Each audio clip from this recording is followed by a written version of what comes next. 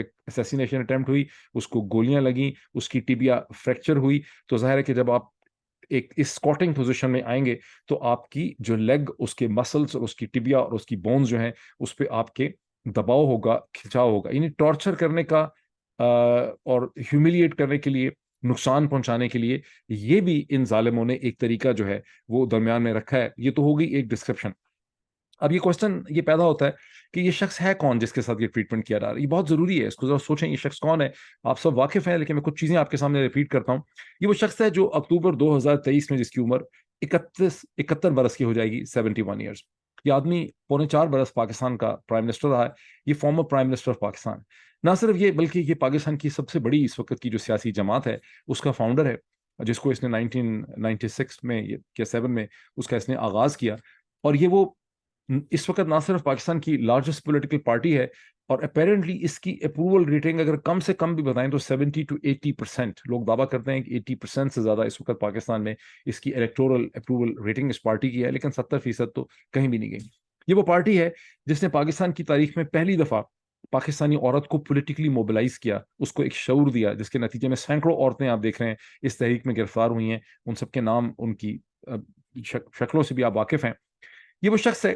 جس نے پہلی دفعہ اقوام متحدہ میں کنسرٹڈ ایفرٹ کر کے اسلاموفوبیا ڈے کو ایکسیپٹ کروانے میں، اپروو کروانے میں بہت ہی واضح رول پلے کیا۔ یہ وہ شخص ہے جس کا ایک ویژن تھا ایک بہتر پراسپرس پاکستان کا۔ اس نے پاکستان کے اندر ہیلتھ کے لیے بہت کام کیا، اس نے خیبر پختونخوا، پنجاب، آزاد کشمیر اور جہاں جہاں اس کے لیے ممکن تھا ان تینوں جگہوں پہ اس نے لوگوں کو 1 ملین تک کا ہیلتھ کارڈ پرووائڈ کیا، جس سے ہزاروں لوگ مستفید ہوئے اور آنے والی حکومت نے اسے ختم کر دیا۔ لیکن اس سارے پروسیس سے پہلے، پالیٹکس میں آنے سے پہلے، یہ ایک بہت بڑا فلنتھروپسٹ تھا جس نے تنہا اپنی شخصیت اور اپنے سیلیبریٹی سٹیٹس کو استعمال کرتے ہوئے اربوں روپے دنیا سے اکٹھے کیے، انفیکٹ بلینز آف ڈالرز اکٹھے کیے، کچھ بلین ڈالر میں یہ فگر چلا جاتا ہوگا جو اس نے پاکستان میں، وہ پیسہ لے کے پاکستان میں آیا، وہ اربوں روپے، اور اس نے پاکستان میں gigantic health projects, cancer hospitals, dispensaries کا اس نے شوکت خانم کی ایک اس نے سیریز جو ہے ہیلتھ فیسلٹیز کی پاکستان میں پرووائڈ کی، اس نے یونیورسٹیاں کھڑی کی، تعلیم کے لیے بہت زیادہ کام کیا۔ یہ وہ شخص ہے۔ لیکن اس سے پیچھے چلے جائیں، یہ وہ سیلیبریٹی ہے جس نے پاکستان کو، ریاست کو، پاکستان کے لوگوں کو، پاکستان کے معاشرے کو